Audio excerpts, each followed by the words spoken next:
স্ত্রী কখনোই স্বামীর প্রিয় নারী হতে পারে না, কারণ স্ত্রীর অনেক ভুল।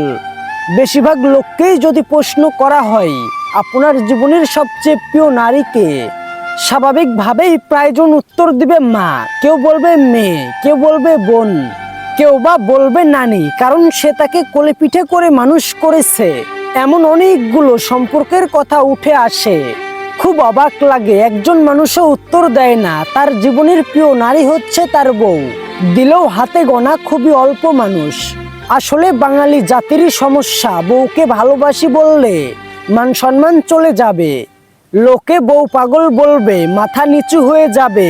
এমন একজন মানুষও কি নেই যার হাসপাতালের বেডের পাশে নির্ঘুম রাত কাটিয়েছে তার স্ত্রী, অথবা একসঙ্গে জীবনের যুদ্ধটা করবে বলে বাবার বাড়ি রেখে স্বল্প বেতনের ছেলের হাত ধরে চলে আসে। শ্বশুর বাড়ি ঝাল তরকারি দিয়ে ভাত খেতে না পেরেও ফোনে বাবার বাড়িতে জানিয়েছে অনেক ভালো আছে, নাকি নিজের বিছানা, মায়ের রান্না।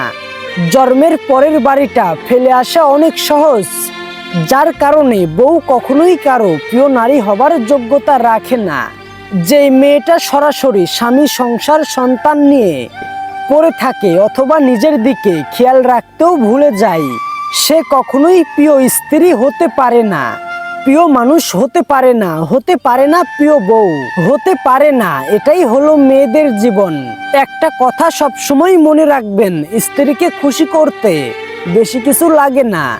তারা চাই তাদের মেন্টালি সাপোর্ট করবে আর সব সময় ভালোবাসবে, কোনো সময় অবহেলা করবে না। এই মানুষটি সারাটা জীবন পরিবারের জন্য পরিশ্রম করে, স্বামীর ভালোবাসায় তারা সারাদিনের ক্লান্তি দূর করে। একটা মেয়ের সংসার জীবনে স্বামীর সাপোর্ট ছাড়া কিছু করা সম্ভব না। বিয়ের পরে একটা মেয়ের সবচেয়ে বড়সড় জায়গা হলো তার স্বামী। তাই স্ত্রীকে ভালোবাসতে শিখুন, অবহেলা করা থেকে বিরত থাকুন।